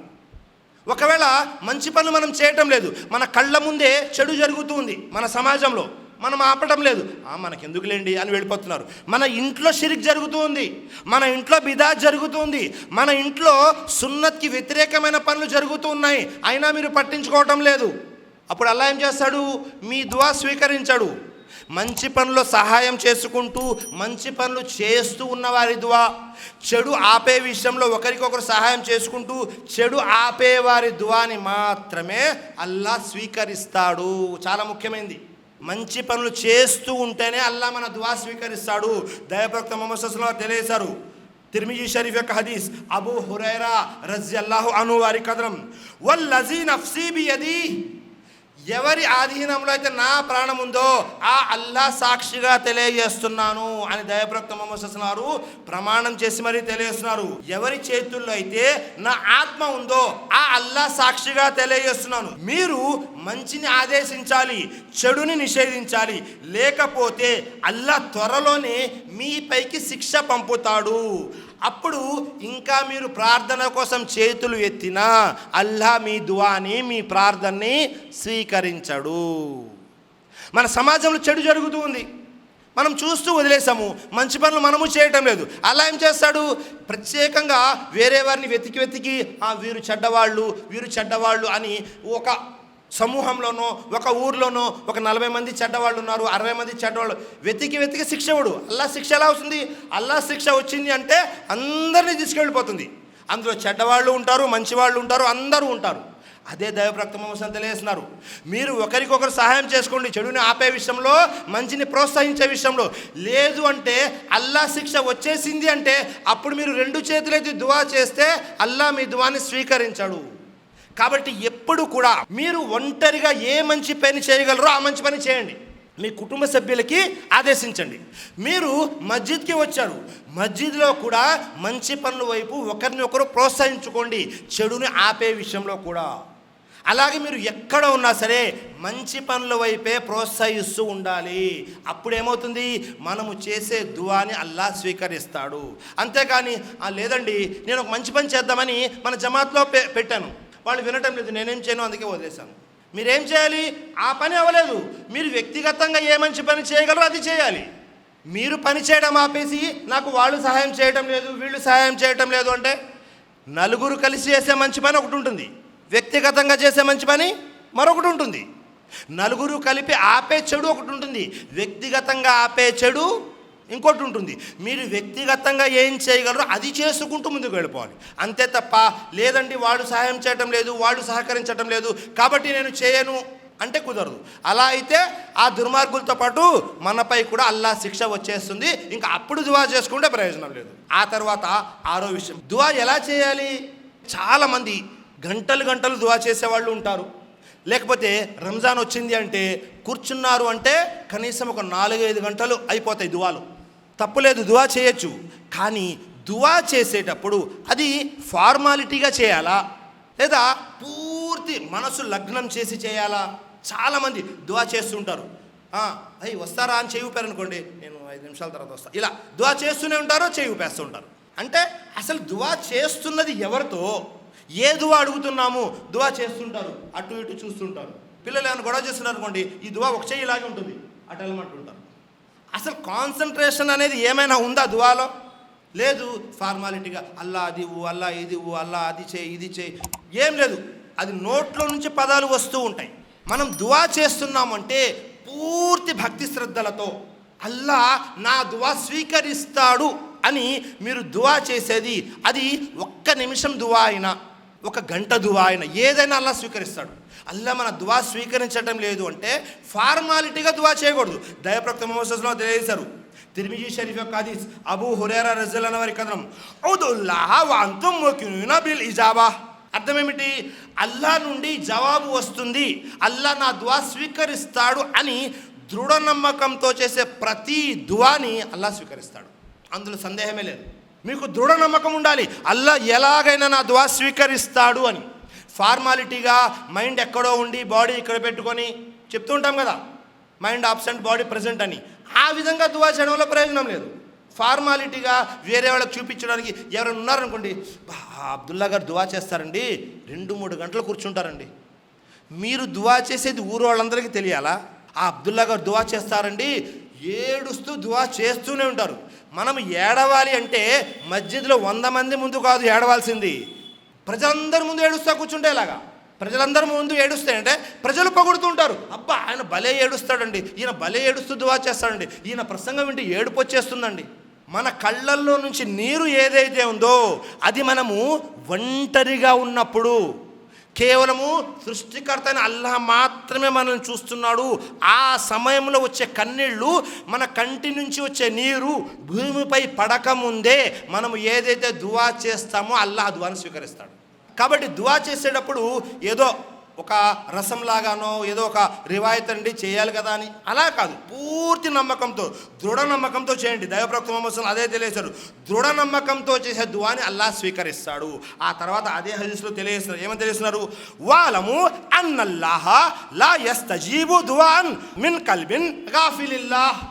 అల్లాహ్ నిర్లక్ష్యంగా పరధ్యానంగా ఉన్నవారి హృదయం నుండి వచ్చే దువాని అల్లాహ్ స్వీకరించడు, వారి ప్రశ్నకు సమాధానం ఇవ్వడు.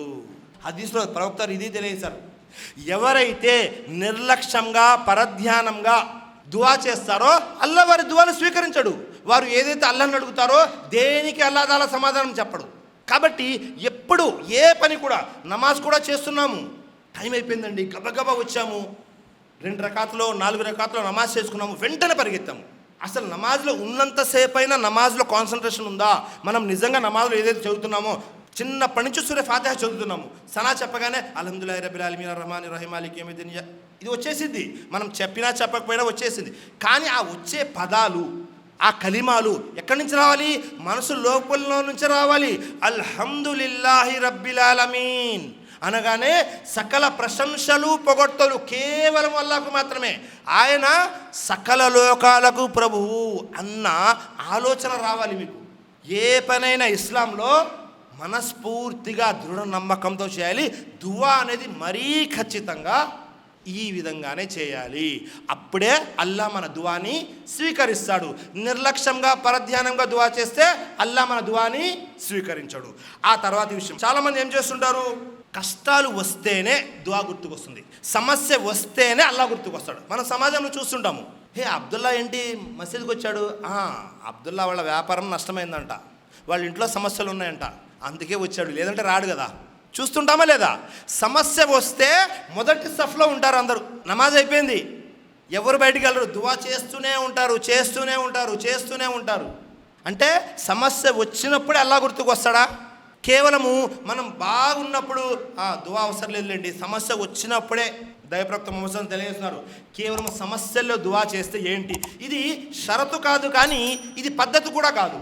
ఖచ్చితంగా మనం బాగున్నప్పుడు దువా చేయాలనేది కాదు. అల్లా మనకు ఏదైతే ఇచ్చాడో అది మనము అల్లా వైపు ఆపాదించి మంచిప్పుడు కూడా, అంటే మనం సుఖ సౌఖ్యాలు అనుభవించేటప్పుడు కూడా దువా చేయాలి. ప్రవక్త ముహమ్మద్ తెలియజేస్తున్నారు, తిర్మిజీ షరీఫ్ యొక్క హదీస్, అబూ హురైరా రజియల్లాహు అన్హు వారి కథనం, మన్ సర్రహు అన్ యస్తజిబల్లాహు లహు ఇంద షదాయిది ఫల్యుక్సిరి దుఆ ఫిర్ రఖాయి. కష్ట సమయాల్లో అల్లా తన దువాకు సమాధానం ఇస్తాడు అని ఎవరైతే ఇష్టపడాలి అనుకుంటారో, నేను కష్టాలు ఉన్నప్పుడు అల్లా నాకు సహాయం చేయాలి అని ఎవరైతే కోరుకుంటారో వారు సుఖ సౌఖ్యాల్లో ఉన్నప్పుడు కూడా దువా చేయాలి. కష్టాలు వచ్చినప్పుడే పరిగెత్తుకుంటూ రావడం కాదు, మనం ఆనందంలో ఉన్నప్పుడు కూడా చేయాలి. ఆనందంలో ఉన్నప్పుడు దువా ఎవరు చేయరు? ఆనందంలో ఉన్నప్పుడు, ఏమండి ఇంత సంపాదించాను కదా, ఇదంతా నా టాలెంటే, నా ప్లానింగే, నా ఫ్యూచర్ ప్లానింగే, ఇదంతా సంపాదించాను అని వచ్చిందంతా ఏం చేస్తారు, వాళ్ళ క్రెడిట్ అన్నట్టుగా వాళ్ళ మీద వేసేసుకుంటారు. కష్టం వచ్చినప్పుడు అల్లా దగ్గరికి వెళ్తాడు. ఖురాన్లో ఫిరౌన్ కాలంలో ఉన్నటువంటి కారూన్ కూడా ఇలాగే చేసేవాడు. కారూన్కి ఆనాటి కాలంలో ఉన్నటువంటి జ్ఞానవంతులు చెప్పారు, కారూన్ నీ దగ్గర ఏదైతే ఉందో అది అల్లా ప్రసాదించింది అంటే కారూన్ ఏమన్నాడో తెలుసా? ఇన్నమా ఊతీతుహు అలా ఇల్మినింది, కాదు ఇదంతా నా ప్రజ్ఞా పాఠవాల మూలంగా, నా తెలివితేటల మూలంగా నాకు వసగబడింది, నా టాలెంట్ అండి ఇదంతా అని మనము సుఖాల్లో ఉన్నప్పుడు, ఆనందాల్లో ఉన్నప్పుడు, అన్ని సౌఖ్యాలు అనుభవిస్తున్నప్పుడేమో అల్లాహ్ను మర్చిపోతాము, కష్టం రాగానే పరిగెత్తుకుంటూ వస్తాము. కాబట్టి మనము సుఖాల్లో ఉన్నప్పుడు కూడా అల్లాహ్ను ఆరాధించేవారిగా, అల్లాహ్ను పిలిచేవారిగా ఉండాలి. అప్పుడేమవుతుంది, కష్టాల్లో ఉన్నప్పుడు కూడా అల్లా మన దువాని త్వరగా స్వీకరిస్తాడు. సుబ్హానల్లాహ్. మనము ఏదైతే దువా చేస్తూ ఉంటామో ఈ దువాలో తప్పనిసరిగా దువా చేసే పద్ధతి ఏమిటి అంటే, మొట్టమొదటిగా అల్లా యొక్క హమ్ద్ చేయాలి, అల్లాని పొగడాలి. ఆ తర్వాత ఖచ్చితంగా దరూద్ అనేది చదవాలి. దరూద్ అనగానే మళ్ళీ సమాజంలో ఏమున్నాయి అది కాదు, మనం ఏదైతే నమాజ్లో చదువుతామో, అల్లాహుమ్మా సొల్లి అలా ముహమ్మదిన్ కమా సొల్లత అలా ఇబ్రాహీం వాలా అలీ ఇబ్రాహీం ఇన్నక హమీదు మజీద్ అల్లాహుమ్మా బారిక్ అలా ముహమ్మదిన్ వాలా అలీ ముహమ్మదిన్ కమా బారక్ తాలా ఇబ్రాహీం వాలా అలీ ఇబ్రాహీం ఇన్నక హమీదు మజీద్. ఈ దరూద్ ఏదైతే ఉందో ఈ దరూద్ చదవడం వల్ల కూడా మన దువా త్వరగా ఆమోదయోగ్యమవుతుంది. దైవప్రవక్త వారి హదీస్ ఉంది, కుల్లు దువాయిన్ మహజూబున్ హత్తా యుసల్లి అలా ముహమ్మదిన్ సల్లల్లాహు అలైహి వసల్లం. దైవప్రవక్త ముహమ్మద్ సల్లల్లాహు అలైహి వసల్లం దరూద్ పంపనంత వరకు ఏ దువా అయినా సరే నిరోధించబడుతుంది. సుబ్హానల్లాహ్. అంటే మనం దువా చేసేటప్పుడు దరూద్ అనేది ఖచ్చితంగా పంపాలి. దరూద్ లేకుండా దువా అనేది ఉండదు. దైవప్రవక్త ముహమ్మద్ సల్లల్లాహు అలైహి వసల్లం తెలియజేశారు, మీకు అన్ని సమస్యలకు పరిష్కారం ఏమిటి? దరూద్. మీకు ఏ సమస్య అయినా ఉండనివ్వండి, మీరు దరూద్ చదవండి, అన్ని సమస్యలు పరిష్కరించబడతాయి. దరూద్ అనేది చాలా ముఖ్యమైన విషయం. కాబట్టి ఎట్టి పరిస్థితుల్లో కూడా దరూద్ లేకుండా చదవబడేటువంటి దువాని అల్లాహ్ స్వీకరించాడు. దువా చేసే పద్ధతి, ముందు అల్లాహ్ను ప్రశంసించాలి, ఆ తర్వాత ప్రవక్త వారిపై దరూద్ పంపాలి, ఆ తర్వాత మన అవసరాలని అల్లాహ్ ముందు ఉంచాలి. అప్పుడు అల్లాహ్ మన దువాని స్వీకరిస్తాడు.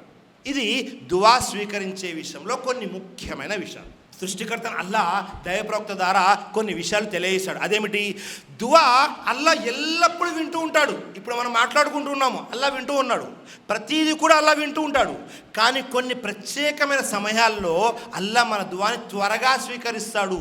ఏమిటా సమయము అంటే, అజాన్ అయిపోయింది, ఇకామత్ అవ్వాలి. ఈ అజాన్కి ఇకామత్కి మధ్య ఏదైతే సమయం ఉందో ఈ మధ్యలో చేసే దువా అల్లా త్వరగా స్వీకరిస్తాడు. సుబ్హానల్లాహ్. ప్రతిరోజు 5 పూటలు అజాన్ అవుతుంది. అజాన్ తర్వాత ఇకామత్కి సమయం ఉంటుంది. ఆ సమయంలో దువా చేయండి. ఇవి దువా చేసేటటువంటి కొన్ని ముఖ్యమైన సమయాలు. ఆ సమయంలో అల్లా తప్పకుండా మీ దువాను స్వీకరిస్తాడు.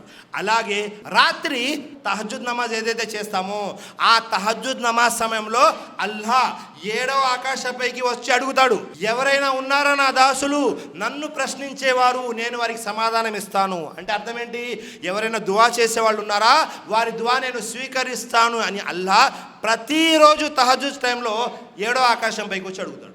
ఆ సమయంలో దువా చేస్తే మన దువా త్వరగా ఆమోదయోగ్యమవుతుంది. ఆ తర్వాత విషయం, నమాజ్ అయిన వెంటనే కూడా దువా చేసుకోవచ్చు. వ్యక్తిగతంగా నమాజ్ అయిన వెంటనే, లేకపోతే మనం కూర్చున్నప్పుడు చివరి భాగం నమాజ్లో ఏదైతే ఉంటుందో సలాం తిరగక ముందు తషహుద్లో ఏదైతే కూర్చుంటామో అప్పుడు కూడా మనం చేసేటటువంటి దువాని అల్లా స్వీకరిస్తాడు. అలాగే మరొక విషయం, నఫిల్ నమాజ్లో మనము సజ్దాలోకి వెళ్ళి చేసేటటువంటి దువాని కూడా అల్లా త్వరగా స్వీకరిస్తాడు. సజ్దా అనగానే చాలామంది నమాజ్ అయిపోయిన తర్వాత మళ్ళీ ప్రత్యేకంగా సజ్దా చేస్తారు. అది కాదు, నఫిల్ నమాజ్లో చేసే సజ్దాలో ఆ సజ్దాలో సుబ్హాన రబ్బియల్ ఆలా మనం చదివేసి ఆ తర్వాత దువా చేస్తే అల్లా త్వరగా స్వీకరిస్తాడు. ఆ తర్వాత విషయం అదేమిటి, వర్షం కురుస్తూ ఉంది, మనం వెంటనే ఏం చదువుతాము, అల్లాహుమ్మా సయ్యిబన్ నాఫియా చదివేసి వర్షం పడుతున్నటువంటి చూడగానే దువా చదివి వెంటనే మనం దువా చేసుకున్నాము మన వ్యక్తిగత అవసరాలకి, అల్లా వెంటనే ఆ దువా కూడా స్వీకరిస్తాడు. సుబ్హానల్లాహ్. అలాగే శుక్రవారం ఉంది, శుక్రవారంలో ఒక ఘడియ ఉంది, ఆ ఘడియలో అల్లా అందరి దువాలను స్వీకరిస్తాడు, ఎవ్వరి దువాని కూడా రద్దు చేయడు. ఏమిటా ఘడియ? అసర్ నమాజ్ నుంచి మగరిబ్ నమాజ్ మధ్యలో ఏదైతే సమయం ఉంటుందో ఆ సమయంలో చేసే దువా అల్లా తప్పకుండా స్వీకరిస్తాడు. సల్ఫే సాలిహీన్ ఎవరైతే ఉన్నారో, మన పండితులు ఎవరైతే ఉన్నారో, అహ్లే ఇల్మ్ ఎవరైతే ఉన్నారో వాళ్ళందరూ కూడా ప్రతి శుక్రవారము అసర్ నమాజ్ నుంచి మగరిబ్ నమాజ్ వరకు ఏ పని పెట్టుకునేవారు కాదు, కేవలం ఒకటే పని, దువా చేసుకుంటూ కూర్చునేవాడు. కాబట్టి ఈ సమయాల్లో కూడా దువా చేసుకుంటే అల్లా మన దువాని తప్పకుండా స్వీకరిస్తాడు. సుబ్హానల్లాహ్. మరొక సందర్భం కూడా ఉంది, మీరు మీ పక్కన ఉన్నటువంటి స్నేహితుడి కొరకు, మీ సోదరుడు కొరకు, మీ బంధువులు ఎవరైనా కష్టాలు ఉన్నారు, ఎవరైనా సరే కష్టాలు ఉన్నప్పుడు వారి గురించి దువా చేస్తున్నారు, మీరు దువా చేస్తున్నంతసేపు దైవదూతలు మీ గురించి దువా చేస్తుంటారు. అది ఏ సమయమైనా. సుబ్హానల్లాహ్. ఉదాహరణకి మీ దువా ఆమోదయోగ్యం అవ్వాలి, వెంటనే మీరు 2 చేతుల పైకెత్తి, ఎవ్వరు గుర్తుకు రాలేదు, అల్లా ప్రపంచంలో ఉన్న ముస్లింలందరి ఆపదలు తొలగించు అన్నారు. దైవతలు మీ గురించి ఏం దువా చేస్తారు? అల్లా ఏ వ్యక్తి అయితే దువా చేస్తున్నాడో ఆ వ్యక్తి యొక్క ఆపదలను తొలగించు అని దైవదూతలు మీ గురించి దువా చేస్తారు. సుబ్హానల్లాహ్. ఎంత మంచి విషయం చూడండి, మీరు మీ సోదరుడు గురించి చేస్తున్నంతసేపు దువా, మీ గురించి దైవదూతలు దువా చేస్తుంటారు. మీరు అతని కోసం ఏదైతే మంచి అడుగుతారో ఆ ప్రతి మంచి ఇవ్వమని దైవదూతలు మీ గురించి అడుగుతుంటారు. సుబ్హానల్లాహ్.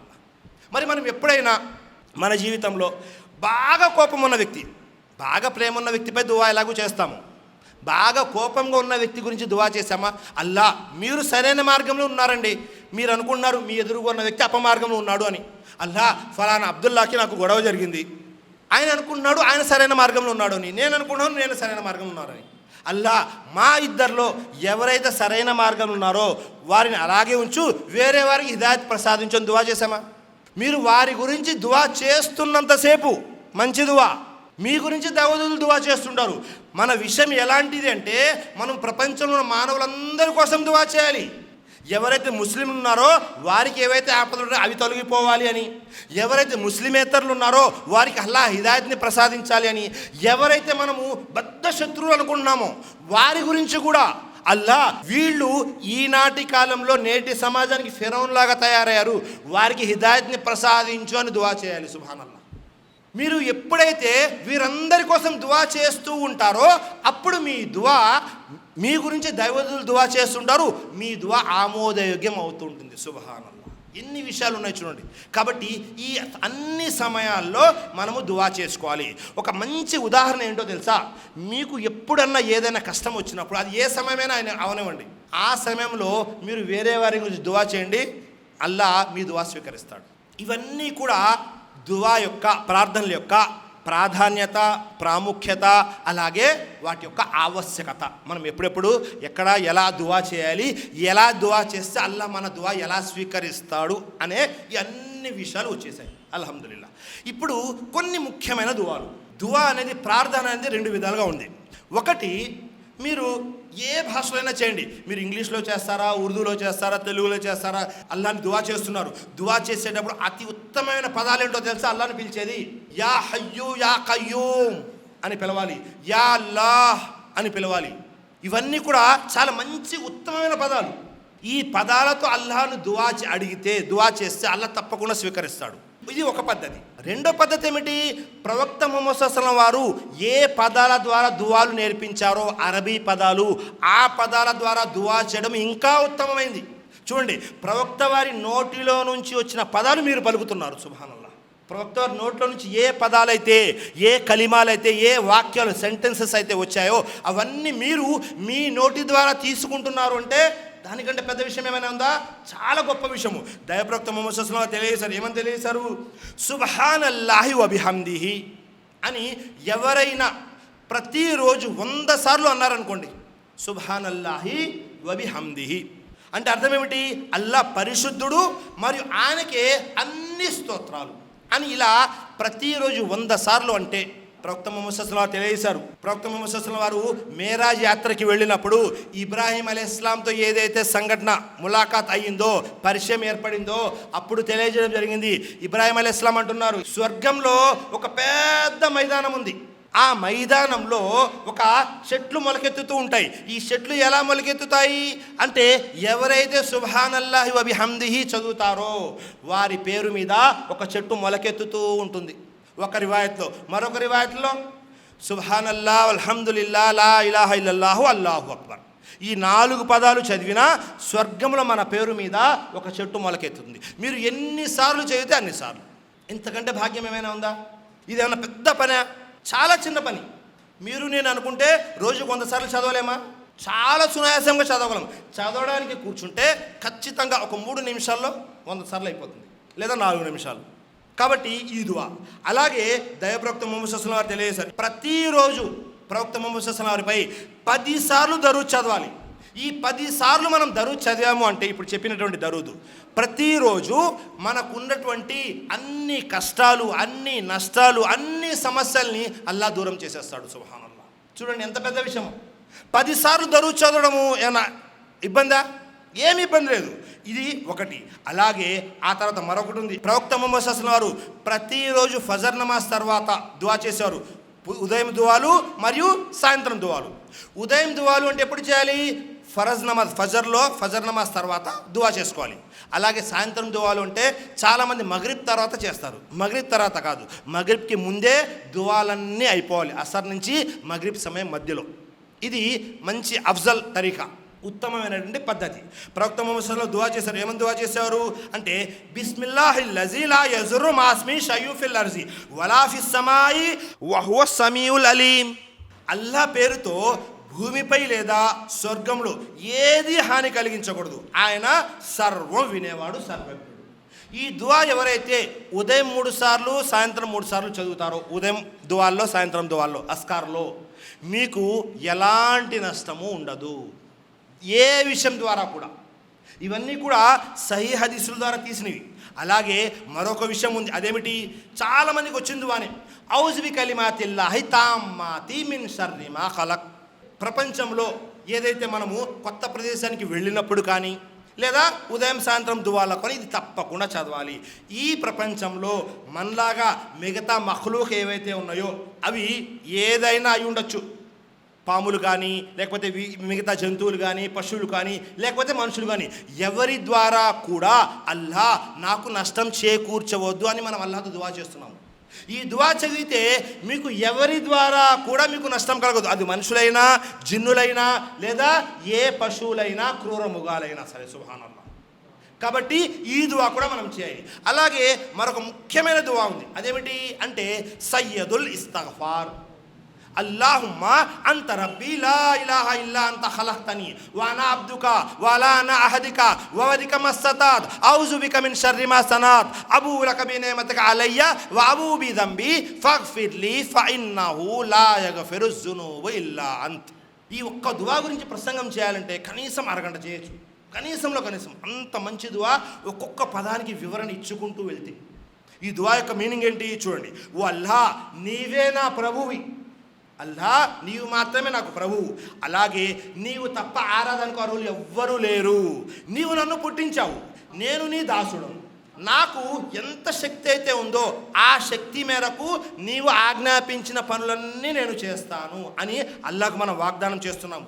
అలాగే నా వల్ల ఏదైతే చెడు జరుగుతూ ఉందో దాన్ని నా నుండి కాపాడు, నేను నీ శరణు కోరుకుంటున్నాను అని మనం అల్లాహతో శరణు కోరుకుంటూ ఉన్నాము. నేను నా ద్వారా జరిగే చిన్న చిన్న పాపాలను ఒప్పుకుంటున్నాను. అలాగే ఈ పాపాలకు నన్ను క్షమించు, నీవు మాత్రమే క్షమించగలిగేవాడవి. ఈ సయ్యదుల్ ఇస్తగ్ఫార్ ఏదైతే ఉందో ఈ దువా మీరు ఉదయం చదివారనుకోండి, చనిపోయారు అంటే మీరు స్వర్గవాసులు. మీరు సాయంత్రం చదివారనుకోండి, ఉదయంలోపు మీరు చనిపోయారంటే మీరు స్వర్గవాసులు. సుబ్హానల్లా, ఎంత పెద్ద విషయం చూడండి. సయ్యదుల్ ఇస్తగ్ఫార్ చదివి చనిపోయారు అంటే మీరు స్వర్గవాసులు. అది ఎప్పుడు ముందు చెప్పిన కండిషన్స్ అన్నీ అప్లై అవుతాయి. తౌహీద్ మీద ఉండాలి, హలాల్ తిని ఉండాలి, ఇలా ఇవన్నీ కూడా. కాబట్టి సయ్యదుల్ ఇస్తగ్ఫార్ అనేది చాలా ముఖ్యమైన దువా. ఇది కూడా చేయాలి. ఒక మంచి దువా ఉంది. రజీతు బిల్లాహి రబ్బం వబిల్ ఇస్లామి దీనం వబి ముహమ్మదిన్ సల్లల్లాహు అలైహి వసల్లం నబియ్యం వ రసూలా. ఈ దువా చాలా ముఖ్యమైనది. ఒకసారి ఏమైంది, ప్రవక్త ముహమ్మద్ సల్లల్లాహు అలైహి వసల్లం కూర్చొని ఉన్నారు. కూర్చొని ఉంటే ఎదురుగా ఉమర్ ఫారూక్ రజల్లాహు అన్హు వారు, ఆయన చేతికి కొన్ని పత్రాలు దొరికితే తీసి చూస్తున్నారు. ఏమిటవి అంటే తౌరాత్ గ్రంథంలోని కొన్ని పేజీలు, కొన్ని పత్రాలు. ప్రవక్త ముహమ్మద్ సల్లల్లాహు అలైహి వసల్లం యొక్క ముఖము ఎర్రగా మారిపోతుంది. ఉమర్ ఫారూక్ వారు చూడడం లేదు. వెంటనే అబూబకర్ సిద్దిక్ రజల్లాహు వారు వచ్చి ఉమర్ ఫారూక్ వారికి తెలియజేస్తున్నారు, ఉమర్ ఒకసారి చూడు, ప్రవక్త ముహమ్మద్ సల్లల్లాహు అలైహి వసల్లం వారి ముఖము ఎర్రగా అయిపోతుంది, ఆపేయ్ అనగానే వెంటనే తన చేతిలో ఉన్నటువంటి తౌరాత్ యొక్క కరపత్రాలను పక్కన పెట్టేసి ఉమర్ ఫారూక్ వారు మోకాళ్ళ మీద ప్రవక్త వారు ఎదురుగా కూర్చొని ఇలా అంటున్నారు, రజీతు బిల్లాహి రబ్బం వబిల్ ఇస్లామి దీనం వబి ముహమ్మదిన్ సల్లల్లాహు అలైహి వసల్లం నబియ్యం వ రసూలా. అప్పుడు ప్రవక్త ముహమ్మద్ సల్లల్లాహు అలైహి వసల్లం వారు కాస్త శాంతింపజేయబడ్డారు, సహనం వహించారు. ఎందుకని?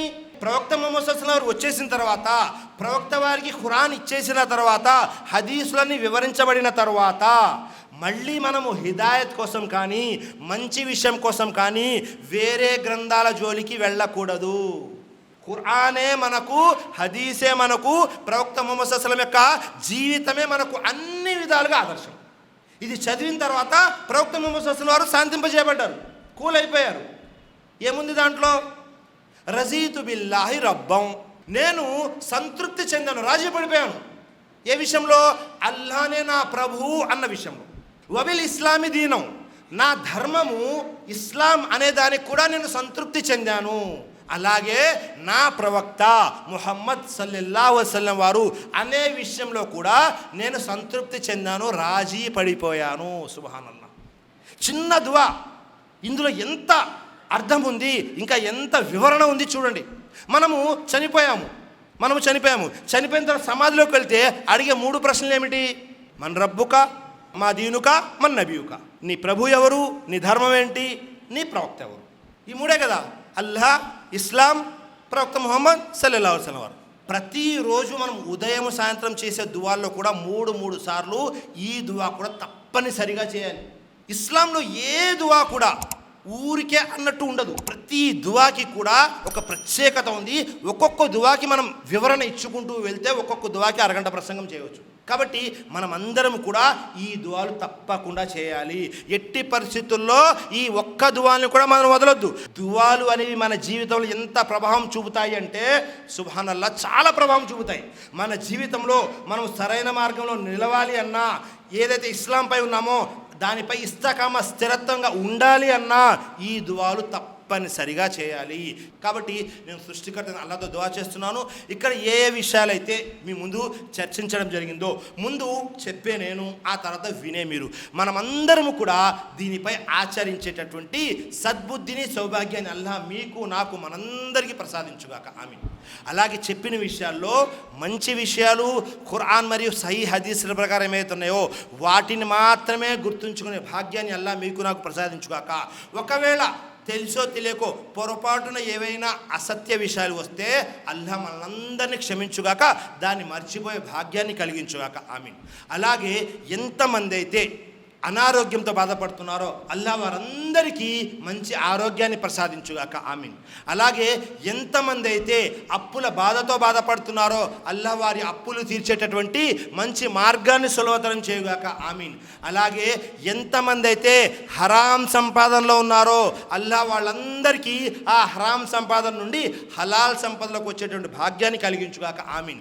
అలాగే బంధుమిత్రులైనా, లేకపోతే జమియత్ అయినా, మన జమాత్ అయినా, మన మస్జిద్ యొక్క ముసల్లీలైనా, ఎవరెవరిలో అయితే మనస్పర్ధలు ఉన్నాయో అల్లాహ్ మన మనస్పర్ధలన్నీ దూరం చేసి మనము ఒకే ఒక్క ధర్మం, ఇస్లాం ధర్మం అనే దానిపై ఉమ్మడిగా కలిసి ఉండే భాగ్యాన్ని దీవించుగాక. ఆమీన్.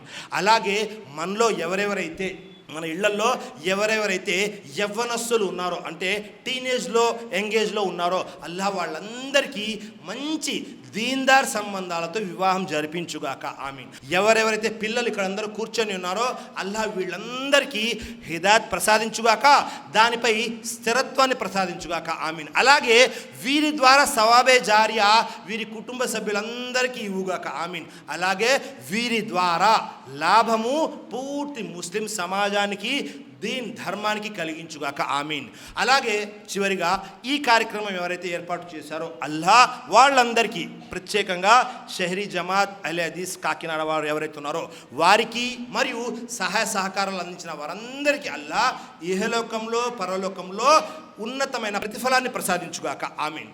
అలాగే ఏవైనా చిన్న చిన్న మనస్పర్ధలు ఉంటే అల్లాహ్ అన్నీ దూరం చేయగాక. ఆమీన్. వాఖిరు దావానా అనిల్ హమ్దులిల్లాహి రబ్బిల్ ఆలమీన్. అస్సలాము అలైకుం వరహ్మతుల్లాహి వబరకాతుహు.